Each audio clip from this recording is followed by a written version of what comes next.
computer.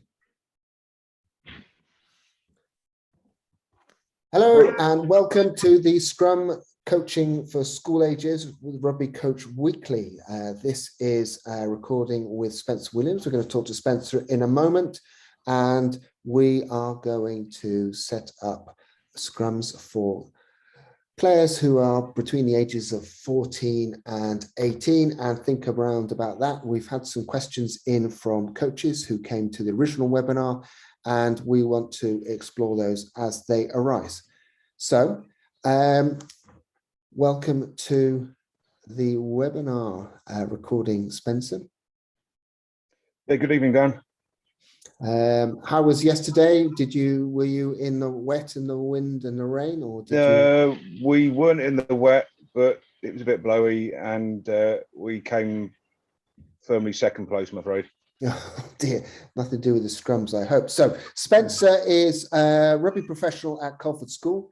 He also coaches at DIS RFC, is that right? That's right, yep. And experience with counties, Eastern counties. And yeah, I've done Eastern counties, men's, women's, 18s, 16s, bit of divisional stuff. I did a little bit of coaching with England colleges when they were still about. Right, so bringing lots of experience to scrummaging, and I think one of the main things that we're going to try and focus on is the fact that we are trying to coach boys and girls who are we're not going to have much time with to learn how to scrummage from the basics upwards, and then we're going to try and put a few wrinkles on it as we go along. So these are the areas we're going to focus on. We've got some questions as well around this from some of our coaches. And I suppose the first question that we need to address is, what's the difference between under 18s and under 14s scrummaging?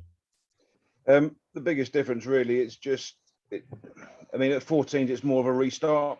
At 18s it becomes more of a weapon that you can use to draw penalties, score points. But there are massive similarities in the fact that they both need to be safe. They both need to be technically good.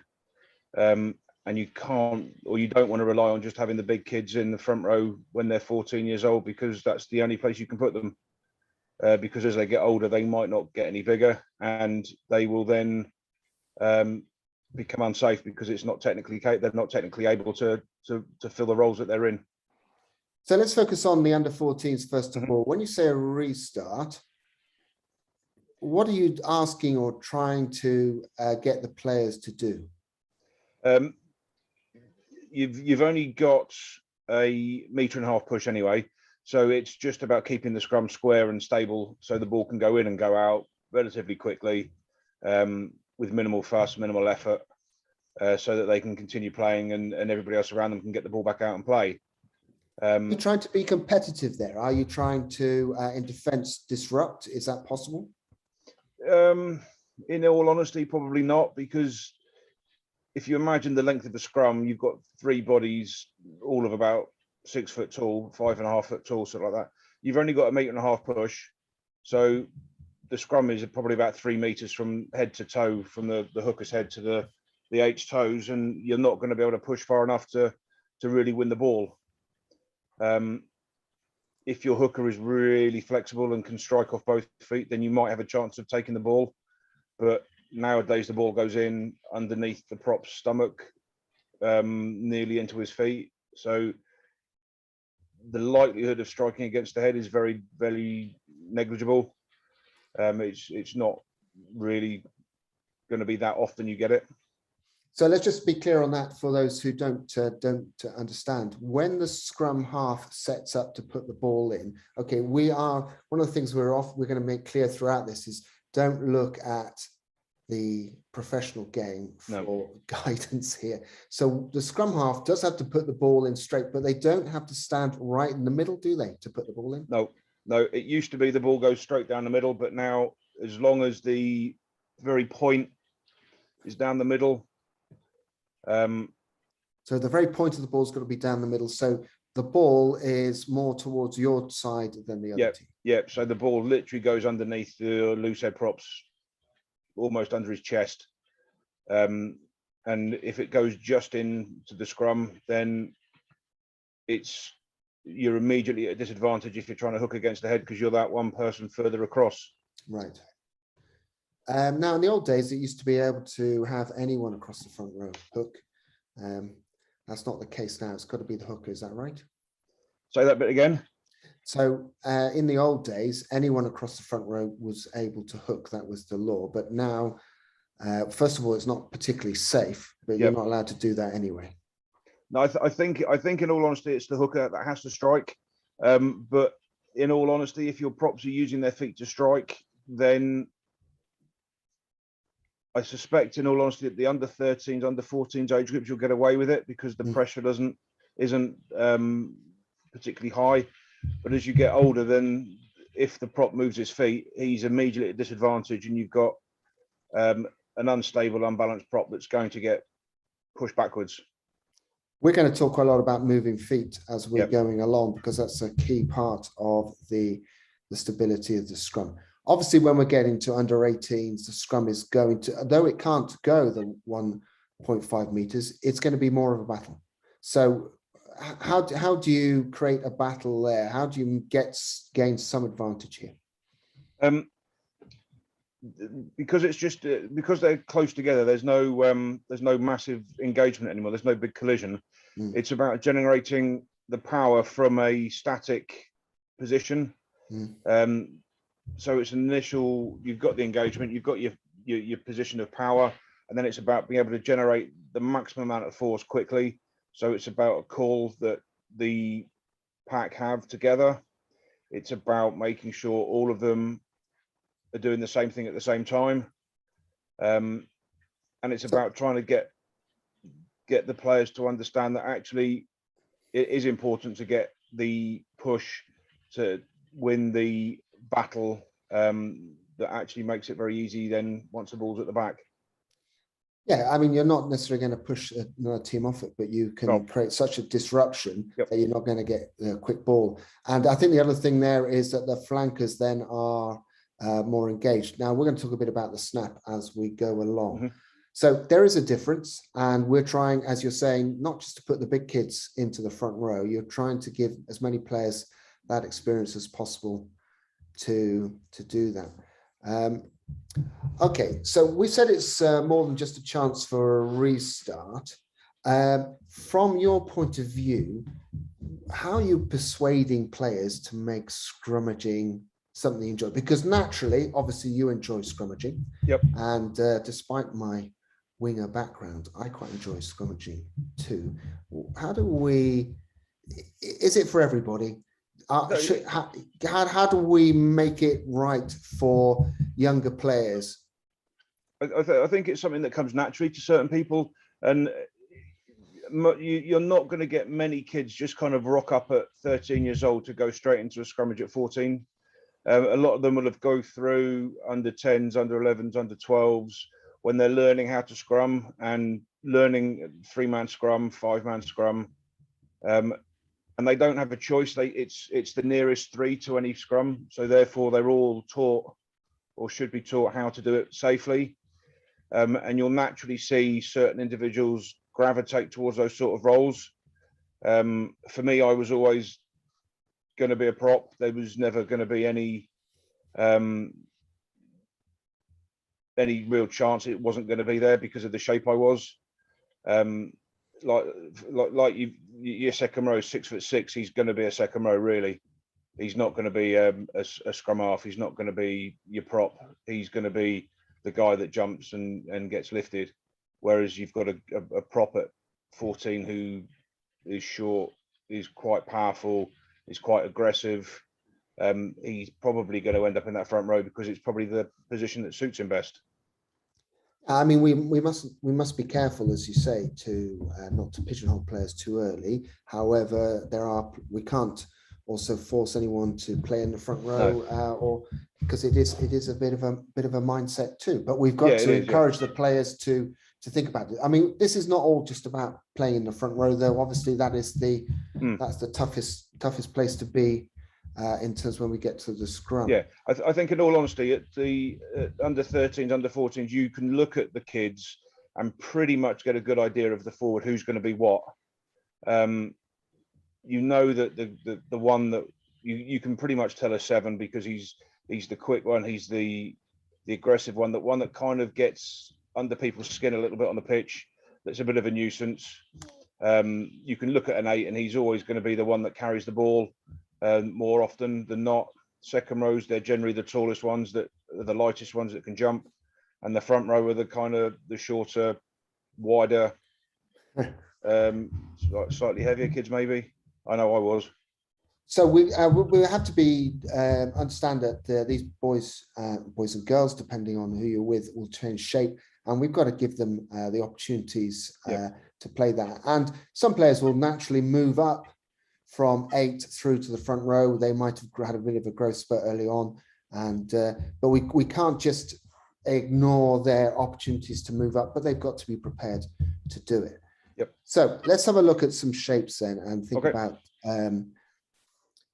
what we've got to do. So looking at the 3 pictures there, we can see an under 14 prop ready to engage. We can see an under 18s prop ready to engage, and then we can see what might be regarded as the typical tower of power. Yep. What? How likely are we going to get that under 14 boy into that position that the lady is holding there on the screen? In all honesty, it's the ideal position to get them in, but in reality, they're going to get into a position somewhere that suits them best. I know we spoke before about video and showing the videos of someone like Adam Jones or someone like that as an idea of how to do it, but actually the best way is actually getting them to teaching them the correct technique, obviously, but actually their body will kind of not work in that way, because they might not have the flexibility in their legs, they might not have the core stability in their stomach, they might not have I mean, a lot of it comes down to ankle flexibility as well.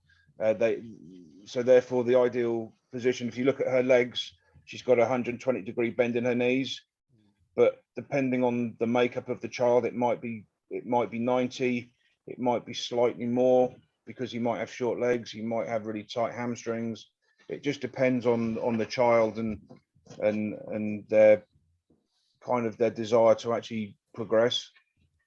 Right. So we got to know the player, know what they do, say, and taking pictures of them and saying, can you improve on this? What can you do? Rather than saying, look at this picture here, this is what you've got to look like.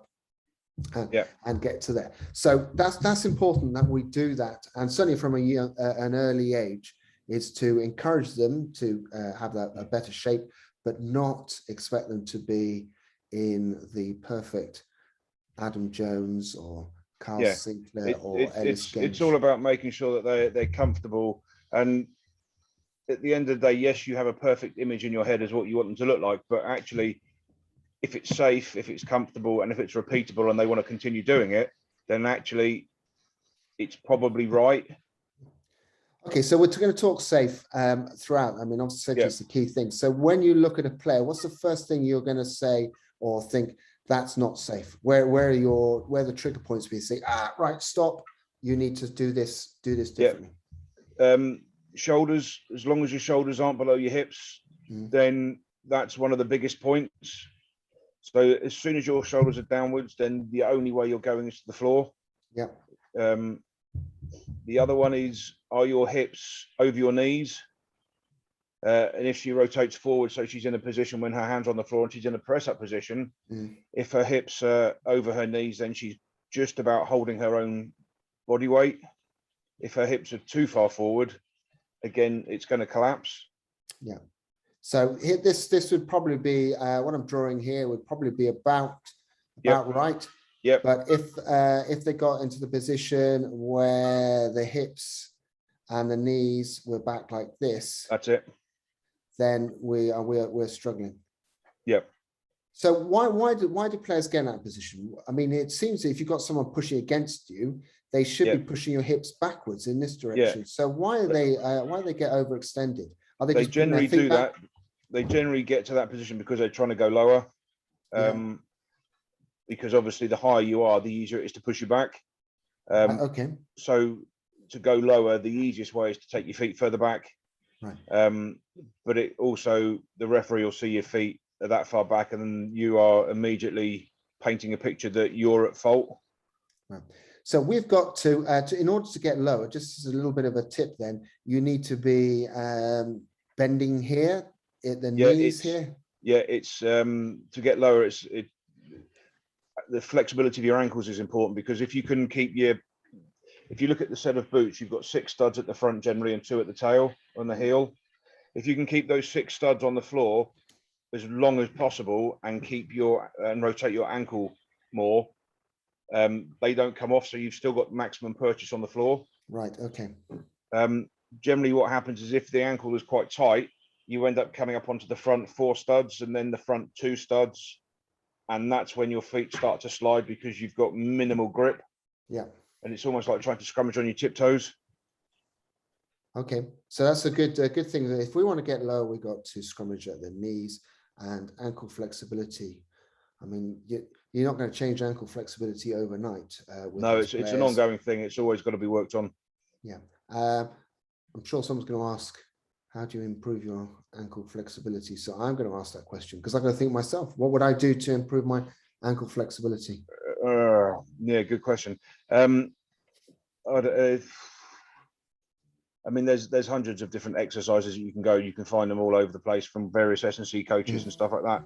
For me, I used to do a lot of things like calf raises. So you'd have like an incline calf raise. So you'd hopefully be on a box, and then you'd extend to lower past the box and then up again. So there's the box. Yeah. There's your foot on the box. That's it. And then you would sort of get your foot to go down like that. That's it. A bit. Okay. Yeah. And you just do a little bit every week. I mean, these are fundamental skills which will help athletes, whatever. All right. So we're even starting to think about feet, and let's start with the feet. So we're going to start on the front row. Here is a typical loose head prop. It looks like boots from about 1950. Tell me, what am I looking for in terms of the width and where the feet are? So if they're playing up the pitch this way, what's good about what you see? What could we change, if anything? I mean, loose head, I would probably have his feet slightly wider. Okay. As a general rule of thumb for me, I'd normally go the inside of my feet to the outside of my shoulders. Right. So just so when we think about loose head, we think as we face. Here's the front row playing up the pitch. The loose head's on the left-hand side. So that's playing up the pitch this way, and that's the loose head, and that's the tight head. So this is the person who, when the hooker strikes the ball will be coming through the loose head. So slightly wider. Yep. Yeah, I was slightly wider. There's 2 ways of doing this. You can either have your feet level, parallel, or you have like a split sprinting start. Yeah. So that would with this player here, as they're facing their inside leg, the one closest to the hooker would be back or the other way around. Yeah. I would probably go the outside foot forward, so the outside foot comes back. Right. Because you've got less pressure coming in theory, because you've got your second row bound in between your legs on the other side. So sorry. So if I'm just thinking, let's work this out because we can get our lefts and our rights all. Yeah. So if you're on here is one. This is the scrum facing. They're playing up the pitch like this. Yep. This is one's feet. This is two's feet. Yep. This is three's feet. Yep. So 1, 2, 3. Your alternative would be having that's their left foot, that's their right foot. Yep. Which foot would you have back? I would have the right foot further back into the position that you want to keep it in. And then on the engagement, I would take my left foot back. On the engagement, not the bind. Yeah. Okay. Right. We will talk about that in a moment. Okay. So we've got the feet in comparison to each other. Facing up the pitch, slightly outwards. or just facing up the pitch? In reality, you want them square. So if your feet are square, your hips are square. If you put your hands on your hips and rotate your heels or your toes away, you effectively lose your hips, so that your second rows have got nothing to push on. Right. Whereas if they're straight and square, your hips are nice and proud and wide, and there's a good solid base to be anchored to as a second row. Feet square is a good rule of thumb. Yeah. For these players. Okay, so we want to get the feet square. Generally, when we scrummage, so this we'll look at some shapes in a moment. What would you what do you focus on first? Do you get the feet focused first, or do you get other parts focused? You've got to start at the bottom and work up. So you've got to get your feet in the right position, get the weight on your toes, but without lifting your feet upwards, so that you're still in balance. Right. Then your knees, your hips, your core, then your chest and your arms. Yeah. And finally your head, and then the rotation forward. Right. Now we'll talk about this in a moment, but I'm often interested in the fact that this girl here, her head here is above her shoulder line. Yep. So when she actually scrummages, her head's going to go down. Now, again, in the olden days, we used to say, look through your eyebrows or look over the glasses. But I sense the props don't need to do that now because they're so close together. Is that right? Or would you still have... Basically, you want your head in the position you would be if you were standing up looking forward as normal. Right. Because there used to be the old way of scrummaging with your head rotated back so that you were always looking forward. But it's not practical, it's not comfortable, it's not safe.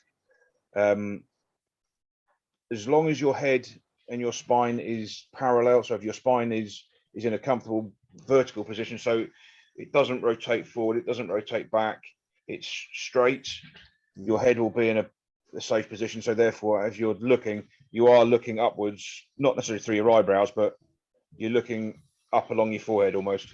Right, okay. So let's so we've got some ideas on the basic position, but the basic position looks all good in theory, not so easy to hold when you start to scrummage. So we're going to assume that most club sides, most school sides don't have access to a scrum sled or scrummage machine. And we're not here to talk about the pros and cons of that. We're going to say that you're not going to have it. So you're going to have to find other ways to scrummage. So we have got some a fine athlete here doing some demonstrations. So just talk us through what we're trying to achieve by doing this. And before we start, we're assuming that you're not going to have much training time with the players every week. You may be able to split off and do 10 minutes scrummaging, let's say. So what are we doing here? What are we trying to achieve?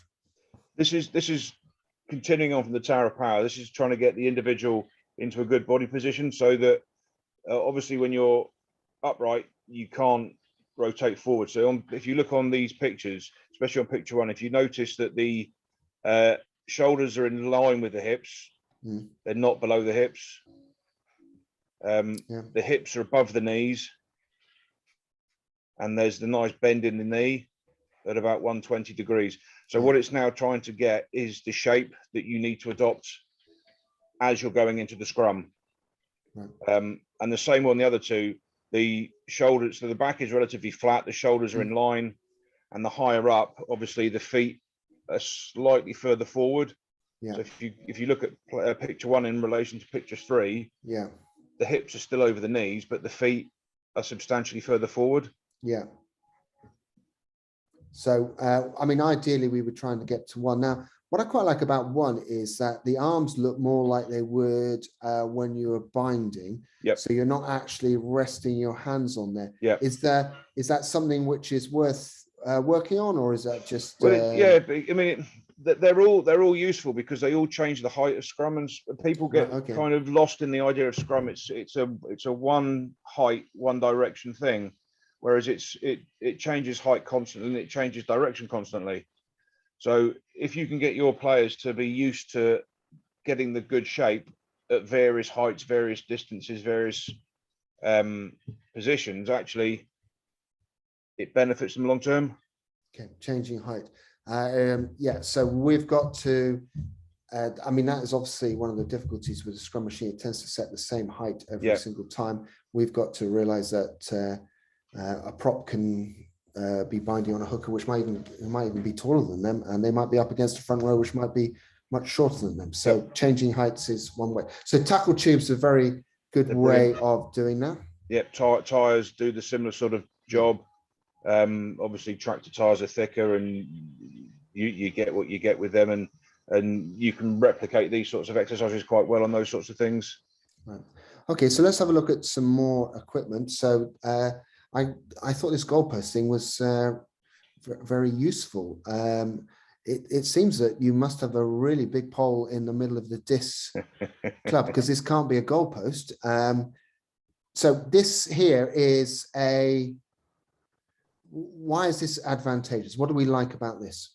Well, in all honesty, every club's got one. Every club's got posts. Yeah. You might not have the access to scrum machine or tubes or tires, but you've all got access to a post. So you can replicate everything you want with your prop. And it doesn't just have to be the one player. You can have your triangles, your second row in behind him, your flanker on behind him. Right. Okay. So I'm going to come back to that in a moment, the triangles, which I think is a quite important thing. So the other thing that we've thought about is the fact they've got a bit of shoulder contact as well. That's it. Yep. So a triangle would be that you would have the player at the front on the post. Yep. And then you would have, so that would be one. And then you would have the number 4, which would be a lot forward in there, and number 7, which would be a flanker in there. So that creates that triangle, which is a very useful way for players to think about how they scrummage. So what are you trying to get from here? What are you saying to 1, 7, and 4? Yeah, it's about comfort. It's about familiarity with each other. Because in a game they're going to be, I don't know, between 15 and 30 scrums. And if that's the case, that's between 15 and 30 bits of possession you're going to get. So you've got to be comfortable in what you're doing. You've got to be familiar with the setup. So if and when you do get a machine or the ability to go body against body, you don't then have to spend ages rehearsing binds, rehearsing shape, learning the feeling of having someone pushing behind you. Now, obviously, you're not going to push particularly hard on a post that's not going to move, because it would be futile. But it does give you the ability to get comfortable, and you can still tighten your bind. You can still drop your scrum height in a call that you might have. So you can do everything apart from the actual push. Right. One of the questions which is coming from the subscribers is that sometimes they struggle to get their second row to be as flat. So you've got your prop in this great position, but the second row tends to be, this is their shape like this. Yeah. So, I would suggest a lot of it comes down to the initial bind on the prop. Right. Okay. Because if you look at the old fashioned way of doing it, the hand goes through the legs and they hold the short band by the tummy button somewhere there. Now, as and when the scrum goes down, there's a gap. Sorry, before that, there's a gap between the bottom of the arm and the body of the prop.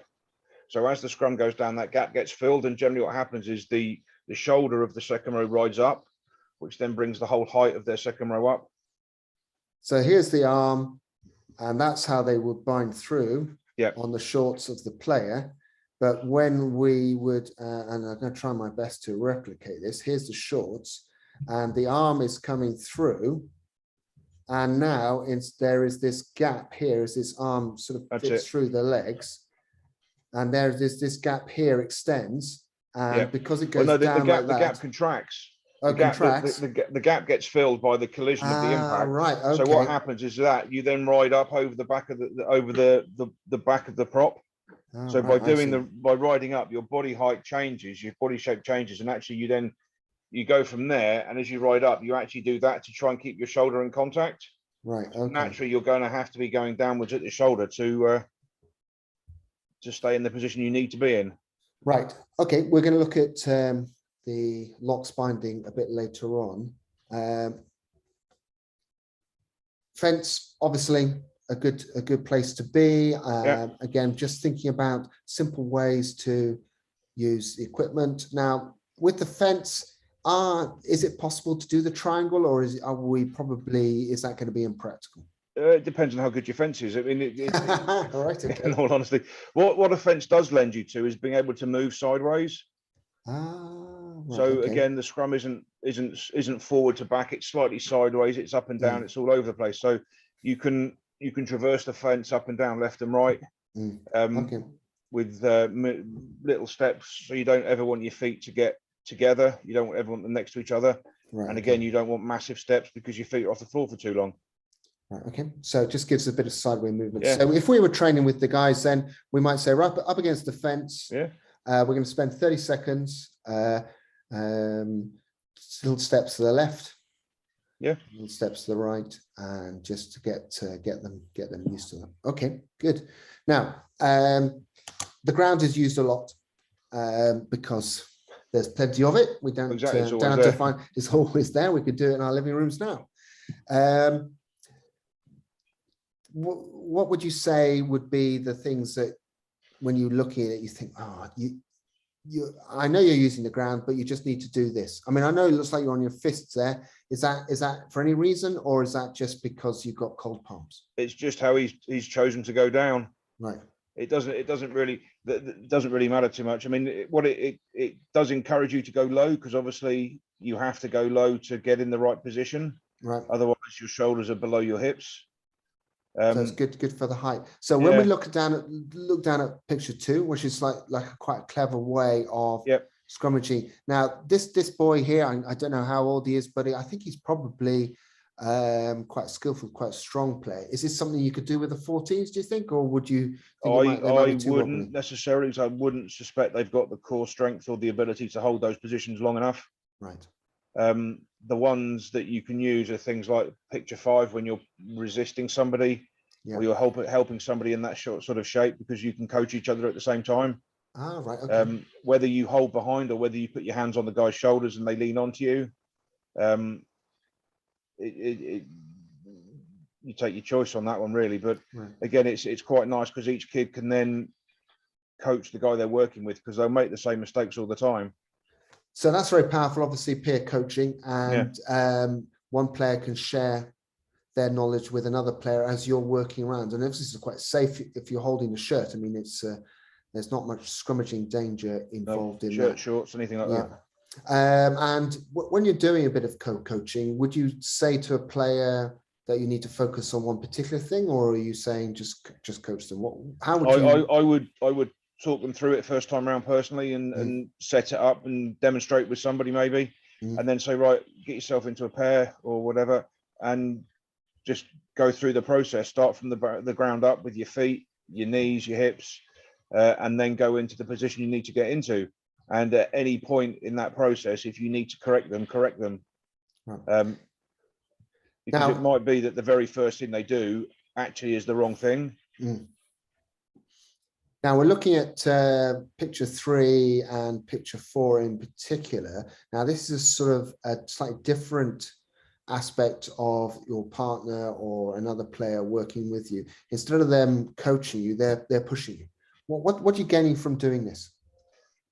Balance and stability, because again, the scrum is not one-dimensional. It moves all the time, so you've got to be able to react to forces coming in that aren't straight, aren't up and down. They're coming in. They might be arguments like coming in on your right shoulder, and you've got to be able to absorb that sort of pressure and then recover the shape you need to get back into. They might all of a sudden the pressure goes, so you're actually leaning forward quite quickly. Can you then recover the position you need to get back into? They're quite useful. I mean, picture 3, you can do this without a ball if you actually have them on the floor. So actually, you've got a lot more movement, and if they do move, they recover. On a ball, obviously, your hands are quite tight in under your chest, and it takes quite a bit of strength to hold that position. Okay, so probably better to work off the ball, maybe from using especially with the younger ones. Yeah. Yeah. Okay. But the idea here is that we've got to try and destabilize the players a little bit so they fight their way back to a more stable position. Now this is, so far we've been looking at just the normal position. Now we're going to scrum against somebody else, and we're going to bind against our opposite player. Now, the first thing is we've just got to remind ourselves what the tight head and the loose head can do. So as we look at the picture there, picture one, the player on the right-hand side in the light colored shirt is the loose head. That means their head's going to go outside the scrum. And the one in the dark colored shirt is the tight head. Now, just talk me through who binds first. So we know that. The loose head always binds first because his arm goes underneath. And the tight head goes over the top. Right. So second and over. Yeah. Second and over. Now, in terms of the scrummaging, we can look at, well, I kind of think it's probably with all those tattoos, it's going to be Joe Marler there. I think it's Joe Marler as well. I think it's, is that Furlong he's up against? I would imagine so, yeah. Yeah, okay. So Joe Marler being a loose head, where should he be aiming to bind on this player here? So here's the player here. That's the midpoint. That's his side. This is his back. I like my loose head to bind as long as possible because by doing so, it effectively rotates the elbow upwards and locks the arm so it can't be pushed downwards. So we want this elbow to be upwards. And so we want to, when you say bind as long as possible, we're trying to get towards their shorts. That's it. Right, okay. Now, obviously, depending on the shirts and that sort of thing, I've certainly refereed games where the tight head is one of the larger players and the shirt still doesn't fit them. So that, I mean, that can be a problem. In all honesty, I would avoid the shirt because you can pull the shirt out, you can pull the shirt up the body. Yeah. So if you go long onto the shirt and then it moves, your bind changes. Where if you go onto the shorts, if you get to the shorts, they can't really move any higher than they already are. Yeah. Now, obviously, it depends on if you're a short-armed loose head up against a long-bodied tight head. Yeah. Finding the shorts is going to be hard, but it's you've just got to get your best grip then. Yeah, a rule of thumb there. Now, from the point of view of the tight head, this player here, where do you want this arm to go? I want him to go again long, because as they get older, then it becomes quite useful. He's able to do bits and pieces with his arms. He can manipulate the body of the loose head by going long. If you look at the picture 2, but what you've got both elbows pointing downwards. Yeah. So what will happen is when this collapses, the referee will then flip a coin and say, "Well, you've gone first because your elbow's pointing down." Whereas if the loose head's arm is long, his elbow's pointing up, and then the tight head's arm is pointing downwards. And on this one, can you see how the tight head's gone to the shirt and the shirt has pulled up the body? Yeah. So if he was to go long to shorts, when he pulls, actually he pulls the loose head's hips with him. Right. And it changes the angle of the scrum for them. Okay. So looking back at using picture 2, this is quite a good way for players to learn how to bind. Their hands on the floor is fine because they're learning the bind here. And we don't want to lose that stability. So they can just get used to finding the right binds without being in a position or to fall over or anything like that. Right. So if we then look at binding against other players, picture 1 looks great. How likely are we going to get under 14s and under 15s to be able to get this? Under 14s, you'll find that their hips are nice and high, but their shoulders are down somewhere in line with their knees, I expect. It'd be like an M. Yeah. So they'll be down like this. Yeah. One of them will have a reasonable core, the other one won't, and it will drop down like this. So it's about working out how do we get them in the right position. Now, maybe to teach it, you put a tube underneath so they can almost rest on the tube. Right. Okay. So we could put a tube in here. Yeah. Okay. Possibly. I like that. and then as they get more comfortable, then you take the tube away. All right, I like that. That's a good idea. So, but as the players get older, we're hoping they're going to get somewhere around. Yeah, you'd hope as they get older, they get stronger. And if they've got any aspirations to go any further, then you'd expect to be able to see this sort of shape relatively straightforward. And this is quite good as also where you can get the players to move left and right a little bit, and exactly.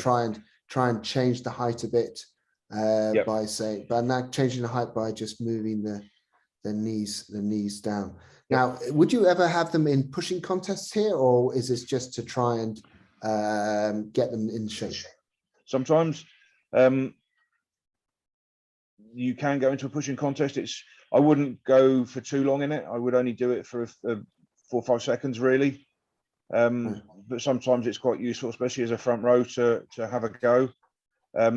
The other way to do it is actually if you're able to get hold of some harnesses, and actually then you have a pulling contest. Right. So you end up back to back almost, and then you're linked together with a rope, and then you pull. And actually what it highlights is the person whose body raises first loses. Right. Okay. Because the higher you go, obviously the less resistance you can generate. Yeah. So there's some good harnesses out there. I think Graham Smith does a good one with the silverback harnesses. So that's good. 4 to 5 seconds and then break. It's no point doing it any longer than that. The scrum isn't going to last much more than that anyway. So I mean, there's not much point training for 20 seconds, 30 seconds, because it's just not realistic. Right. You've got to make it all relatively game related. Right. So 2 looks better for younger players. Yeah. And I mean, go on. You've got, I mean, in this one, you've got the 2 guys in pink. They're the ones that are resisting. The one in the blue is the one that's doing the work. All right. So this is the working player. Right. And the other ones are resisting. So they're just helping basically. Yeah. And it's about his leg drive and again stability, because what will happen is these 2 that are resisting will resist at different pressures and different speeds and different heights. So it changes. It changes the dynamic of the scrum almost every second. So it's about how does he keep straight, square, a good height, a good body shape, and it's a good way of teaching the fact that the scrum is dynamic and moving all the time. Okay, so we've got this player in this position, and I don't want to spare your blushes too much, Spencer, but I think this is a women's team here. So this girl's in this position here. How are you going to get the blue player to push? What is it going to be the ways that they're going to push? You obviously don't want them to be moving their feet to start off with. What's going to initiate the push? Tighten the arms, drop the knees, and then extend, and then chase the feet. All right. So let's have a bit of a so 1, tighten arms. So what do you mean by tighten the arms? So if you imagine you're in a group of you're in a full scrum, they're all bound together, and then by tightening the arms, what you're doing is you're just squeezing those around you to make everything that much tighter. So you squeeze the arms together, squeeze.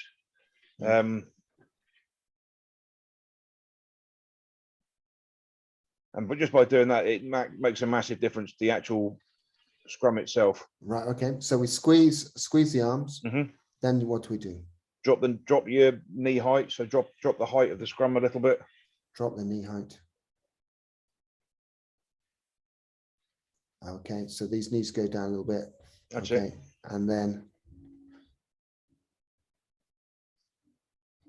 So this has reminded me of 100 years ago when I was probably even when I was doing a bit of scrummaging myself.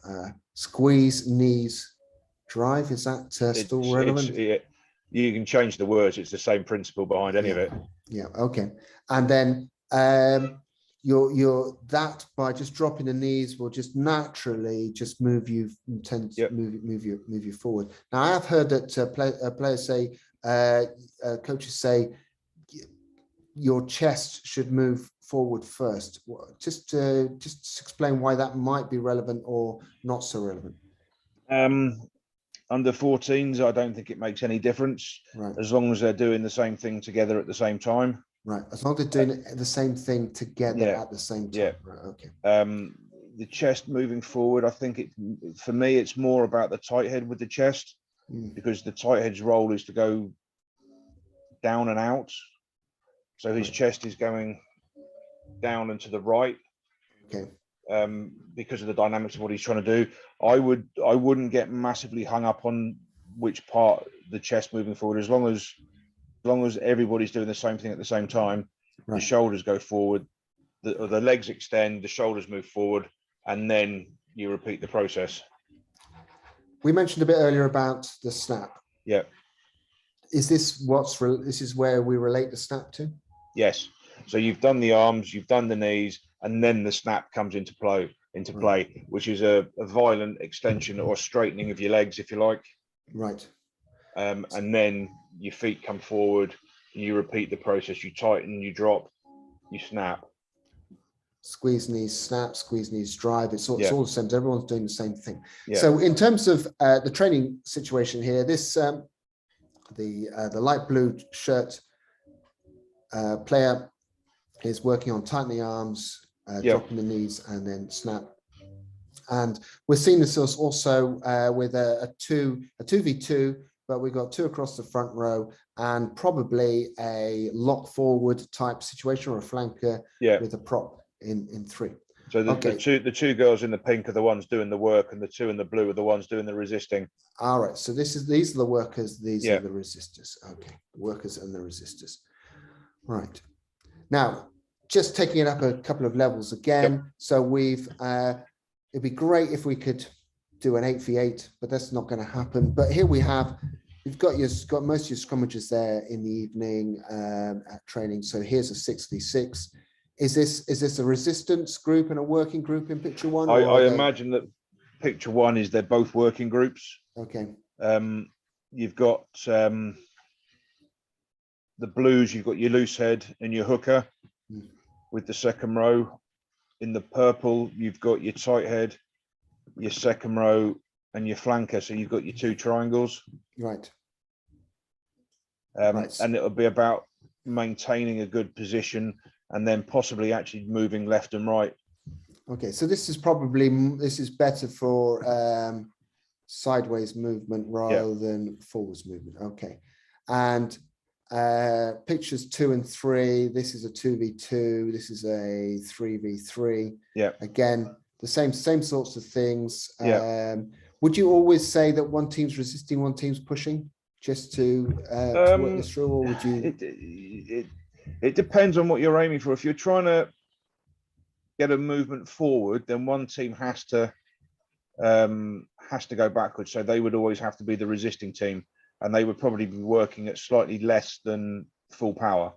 Right. Whereas if it's about moving sideways and stability, then actually they're all cooperating, doing the same thing. So actually, they're both working quite hard. But in picture 3, for argument's sake, if the team on the right are trying to go forward, then the team on the left are going to have to resist slightly less than they would if it was full on. Right. Okay. Otherwise, otherwise it could be a stalemate in the middle. Right. Okay. So you're probably giving one team a target to move forward, and the other one's helping them to learn that. And the idea here is that you're trying to create some instability to help stability, to get players to be used to recovering and finding those positions. Okay. So let's have a look at the front row binding. Now, we know that we could spend a whole evening on front row binding. Help us out in terms of some very basics so we don't get stuck. If it's comfortable, it's right, basically. Okay. I mean, they're going to be in there multiple times in a game for prolonged periods of time under pressure, and they don't want to be in a position that's not comfortable, that's painful. And because otherwise they won't do it again. Okay. The loose head generally for me goes first around the hooker's hips. Yeah. And then the tight head comes in over the top. This one they've got the other way around. The tight head's higher. Again, it depends. There's no real right way of doing it. There's lots of different ways, and it's a case of experimenting to find out which one suits best. Right. Sometimes they might go to armpits. Yeah. But as long as the shoulders are tight across the front row, that's the important bit. I would suggest here that actually between the one and between all three, they're quite loose. Yeah. So you probably want to have a bit tighter. Yeah. Now, the interesting thing here is that while these might be tight, you could probably see that there's a gap in here, and it's not the hip gap isn't it's not vital that they're joined at the hip. No. If you imagine the body is effectively like that triangle you've just built, you've just drawn, it's wider at the top and it's narrower at the hips. So there will always be a gap anyway. And you're putting second rows in there. So you're putting heads in there anyway. And if it was a straight line down, you've got nowhere to put them. Right. Okay. So in terms of how tight they are, it's got to be comfortable. And generally the one needs to be quite tight to two. That in terms of a squeeze or a tightness is the most important one, as long as they then retain their body shape. 3, this is very much a choice, because 3 may have a loose bind. I think, did you say that Adam Jones tended to like to bind loose here? So the British and Irish Lions prop, he's now coaching Harlequins. Yeah, if you look, there's 2 choices. You've either stay really tight and close to the 2 and protect them, or you go a bit looser and become a bit freer, so you're almost floating on your own, and then you can attack the loose head or the hooker, depending on what needs must in the time. But I mean, that really does kind of lend itself to 18s and probably past that level. Right. Okay. For developing scrum, I would just worry about staying tight, connected and square. Tight, connected and square. So we got some ideas for front row binding. We don't have to sweat it, other than to make sure tight across the shoulders and keep square. But most of all, are they comfortable? If they're not comfortable, then it's unlikely that they're going to be able to do the things we want them to do with every other part. Now, the second row bind. Now, the one on the right-hand side is the sort of what we might call the junior bind, where the hand goes round the side.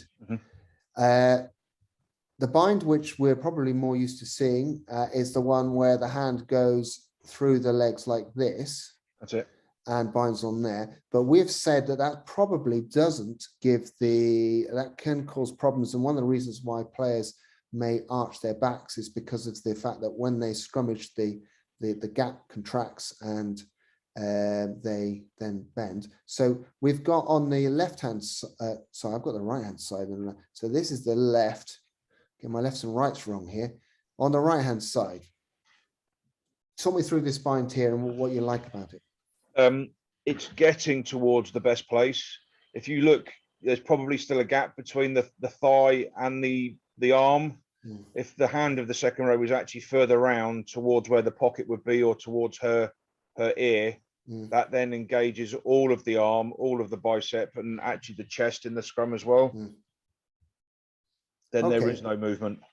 Now, thinking more about the second rows, how do you start them off in terms of the front row sets up and then the second rows get into position? Yep. I like them both on their inside knee down. So the left-hand the left-hand second row, the right knee is on the floor. The right-hand second row, the left knee is on the floor. So they're both, the inside knees are both down, outside knees are up. So whichever arm you're putting through the leg, that knee is down on the ground. Is that right? Hang on, I'm just trying to work this one out. No, if the left arm is through, it's the right knee. If the right arm is through, it's the left knee. So both these players here have got the wrong knee back. Yes, that's right. They have both they've both got the. So this is not what we would. Not see. How I would start it. No. No. When do they put their feet back? So we've got the scrum engagement calls are crouch. So the players get into position so that there's no foot movement here. Nope. On the bind, I would get them both to come up into a sprint start position. Right. Okay. So the lots come into sprint start. How about the props? When do they move their feet? So we've got they won't move their feet. Not on the bind. No, if their feet are square and set, they won't move their feet. Right. Okay. And then as the younger age groups, I would encourage them not to move their feet. Right. Okay. And then on the set, they just lean forward. Yeah. Right, okay. So on the second row for the set, that's when their foot goes back to make it square. Okay. And sorry, and how about the props then? When do they, so we got the locks don't move their feet on the bind. When do the props move their feet? Yeah, the prop will move his feet when the scrum moves forward. Right. So on the crouch, they're in this position here. Yep. Position 1. On the bind, they put their arms forward like this. That's it. And their feet stay where they were previously. Okay. Yep. And then on the set, they will move the forward shoulders a little make bit. Contact. Yeah, move forward a little bit, and their feet will stay the same. So that is the same place. At older age groups, the feet would move back, or not. If you're in a split stance position, then one foot moves. Right. Okay. And the problem with having one in that split position to start with, it takes a lot of practice. And if you've got 10 minutes a week, you probably haven't got time to do it enough. And I would suspect most of the time you're playing with teams that aren't always as consistent as some other teams might like to be. Okay. So you're rotating players quite often. You might find that one prop can cope with it, the other ones can't, or the second rows behind aren't able to react quick enough to the movement that's happening in front of them. So to make it easy and safe and stable, the feet square is the easiest way of going. Right. Okay. We've got a couple of more questions, but the question I want to ask before we look at these two is the interaction between the hooker and the scrum half. It tends to be ignored a little bit because you split forwards and backs. Yep. Scrum half obviously goes off with the backs to do their fancy work. What's your recommended interaction between the scrum half and the hooker to make sure the strike works? Really, as often as you can. Obviously, the demands of the time you've got training, you might not have him there for argument's sake.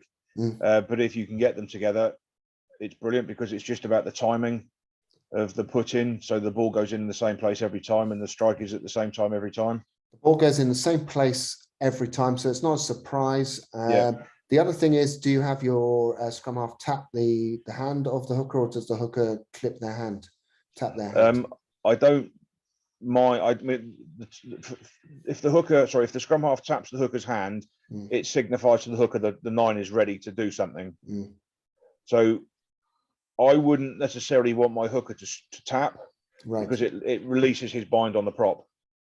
So therefore the tightness of the front row changes. And okay, so we've got, let's say the hooker is in this foot position. So they've got a slight, what we might call a slight break foot. They're playing up the pitch. Here is the, I haven't necessarily got the feet in the right place, but there's the feet of their two other players in place. The ball's coming in. Where does this foot here go? Where are you trying to, is it going straight and then dragging back? Or no, it wants to shoot out towards the left as you're looking at, that sort of idea. Okay. You used to be able to get a big old sweep on the foot, so you could almost strike outside the scrum if your hooker was flexible enough. But nowadays you're not likely to get that so much, so it's more of a jab with the foot diagonally out towards the left. The ball hits the foot and comes backwards. Right. Okay. So it's a deflection rather than a strike. Yeah. Deflection rather than a strike. Okay. And again, that's part of the timing issue. Now we're thinking that we would love to scrum with the players all day long, but really the reality is, if you're working with school-age kids, you're only going to have them maybe an hour and a half a week maximum to actually do the skills and the tactics. So if you've got 10 minutes with your players, just give them maybe a little flavor of what you might do in that 10 minutes. Well, with me, for them, they would have a start point with their Tower of Power, whatever process of Tower of Power we chose, whether it was on bags, shields, fence, whatever it is, just to get their body shape. So shape work. So Tower of Power being the RFU's shape, but that whatever gets a good shape. So you would use on the bags or the we would then go into small group. So triangles against triangles. Okay. 3 versus 3 triangles. And then we would end up with what we could put against each other, whether it was 5 against 5, 8 against 8 if we were lucky enough. Okay. Finish with the maximum against each other. Okay.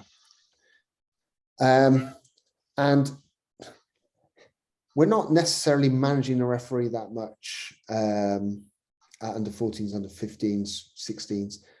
But when you say working with teams who are in playing at a bit high level, under 18s, again, the referee's not necessarily going to be penalising too many collapses, but they may be doing some penalising. What's the small things that you might give a player just to help them understand that when they move forward up to maybe senior rugby, that the best pictures? Front row, it's elbows. If your elbow's pointing downwards, the likelihood is the referee will assume you're unstable because you're pulling downwards.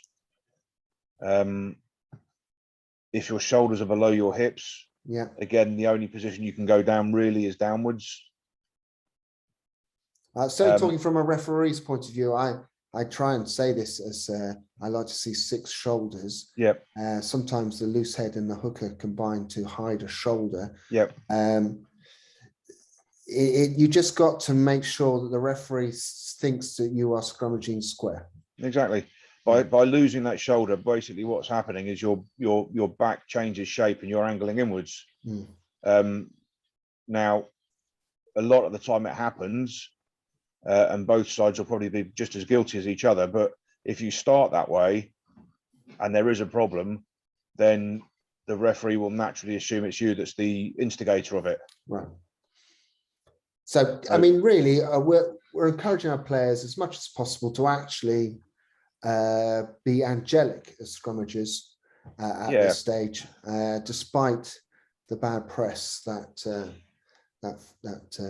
everyone gets from the I think it's just making sure that he thinks that what you're doing is how he wants it done. You might not like what he asks you to do, but at the end of the day, he is the one making the call, and you've just got to adapt to his decision making. And if you always scrum with your elbow pointing down, don't be surprised if he penalises you because it's not what he wants to see. Okay, we got to manage the referee, and they may be scrum experts, they may not be, but we've got to, as coaches anyway, it is always worth, let's go safety first, and that's the most important thing. Right, so you can't capture scrummaging in a very short space of time, but what I hope we've been able to do there is to start the process and make it accessible for young players to start the journey. If they're going to be playing at a much higher level, then they will have expert scrum coaches come in and work with them. But if we are working with our teams, grassroots teams or school teams on a weekly basis, we may only have a short space of time with them.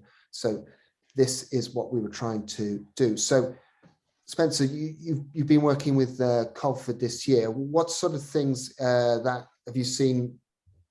Just a few sort of takeaways for the coaches that make a difference, make a real difference to the way that you've been able to improve the scrums for younger players?